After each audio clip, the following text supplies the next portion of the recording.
विवादित बयान पर भारत विरोधी इंटरनेशनल कैंपेन चलाया गया और उसी की वजह से बात अरब देशों और मुस्लिम वर्ल्ड तक पहुंची है।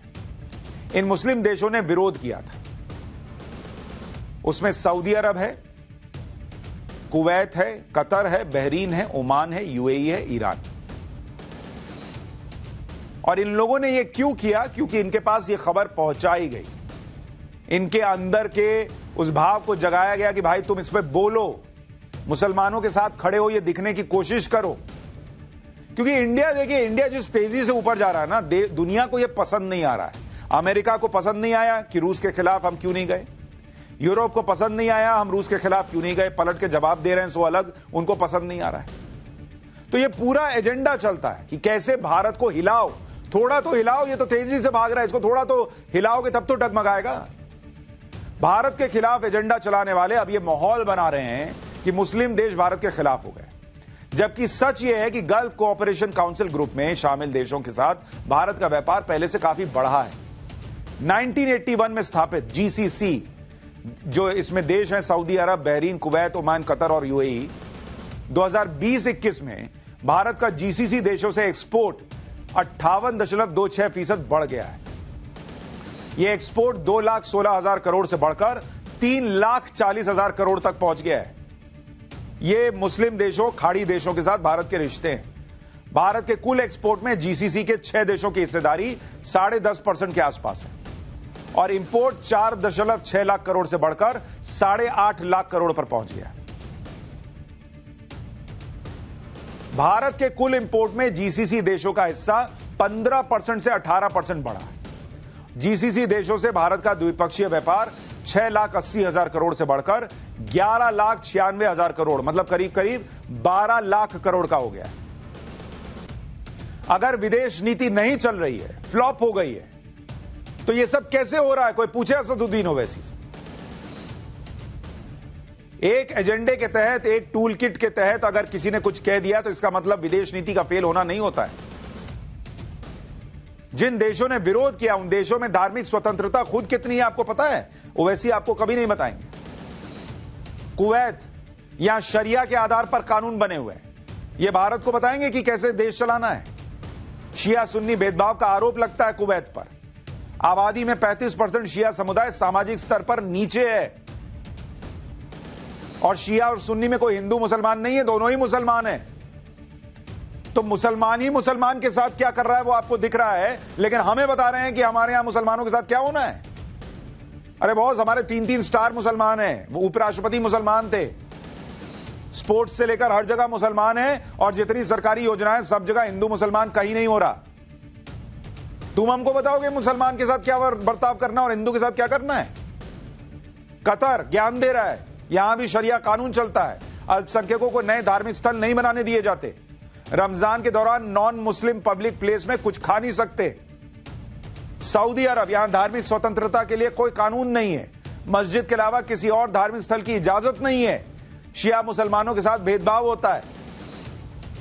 ईरान, यहां ईसाई, बहाई समुदाय और सुन्नी समुदाय के साथ अत्याचार होता है, जो धार्मिक स्वतंत्रता की आवाज उठाते हैं उन पर अत्याचार होता है।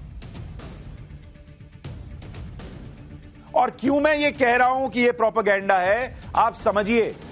मानव अधिकारों के मामले में दुनिया के 165 देशों में से इन देशों की रैंकिंग क्या है आपको पता है? आप जरा देखिए, ये लोग मुंह खोल रहे हैं। मानवाधिकार रैंकिंग देखिए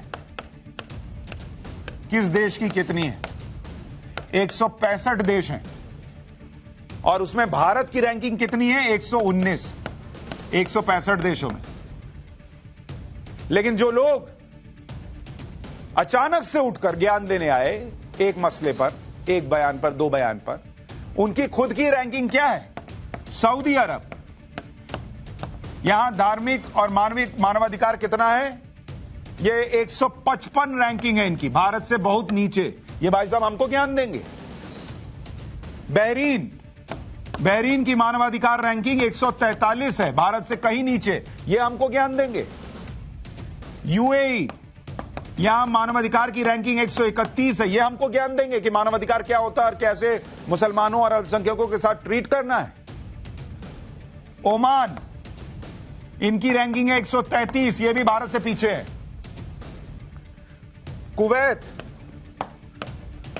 कुवैत भी भारत से पीछे, 121 रैंकिंग है इसकी।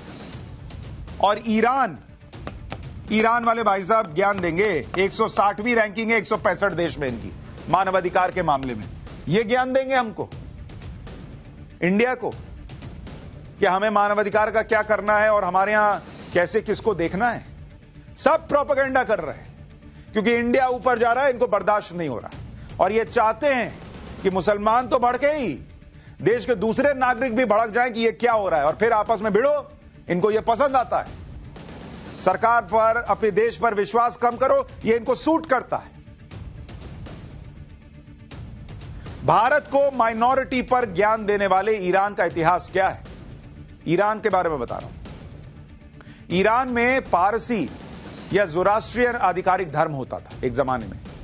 1979 में जब इस्लामिक क्रांति हुई तो कट्टरपंथी शियाओं ने तेहरान में पारसियों के फायर टेंपल पर धावा बोल दिया। ज़ोरेस्टर की मूर्तियों को तोड़ दिया गया। पारसियों के धर्मस्थलों से ज़रथुस्त्र के चित्र को हटाकर नीचे फेंक दिया गया। उसकी जगह पर अयातुल्ला अली खुमैनी की तस्वीरें लगा दी गई। स्कूलों और कॉलेजों की दीवारें ईरान के नए नेता अयातुल्ला खुमैनी और उसकी तस्वीरों और कुरान की आयतों से भर दी गई। स्कूल कॉलेज की दीवार को ये दूसरों को समझाएंगे। कुरान की इन आयतों में गैर मुस्लिमों की कड़ी निंदा की गई थी। एकेडमिक में अच्छा प्रदर्शन करने के बावजूद राज्य नियंत्रित यूनिवर्सिटीज में गैर मुसलमानों की कोई जगह नहीं बची थी। इराक युद्ध में पारसियों को बिना मर्जी के आत्मघाती मिशन के लिए भर्ती किया गया। पारसी एक्टिविस्ट को कट्टर इस्लाम का विरोध करने पर राजद्रोह के मुकदमे में कुख्यात जेल में बंद कर दिया जाता है। यह ज्ञान देंगे कि अल्पसंख्यकों के साथ कैसे भारत को बर्ताव करना है,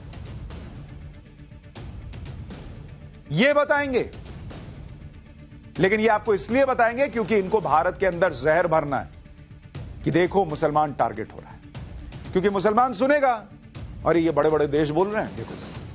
हिंदू सुनेगा, अरे देखो देखो मोदी डर गए, देश तो खत्म है। और यही इंस्टेबिलिटी इनको चाहिए।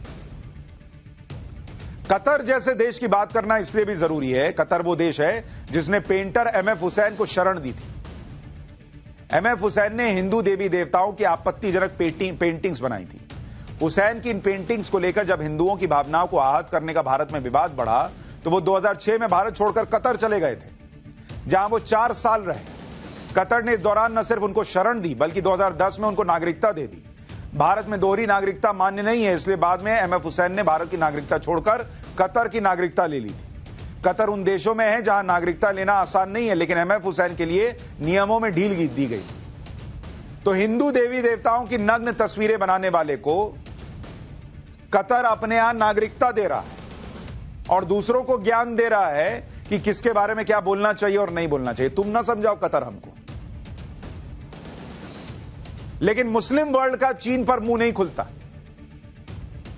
यह आपको इसलिए बता रहा हूं कि आपको समझ में आए कि इनका प्रोपेगेंडा क्या है। इनको ना मुसलमानों की फिक्र है, ना दुनिया की फिक्र है। इन्हें सिर्फ इस बात की फिक्र है कि इंडिया तेजी से ऊपर जा रहा है। खबरों के पीछे की खबर पहुंचाते हैं हम, आपकी आवाज को मुद्दा बनाते हैं हम। टाइम्स नाउ नवभारत को YouTube पर लाइव देखिए, सब्सक्राइब करिए और बेल आइकन जरूर दबाइए।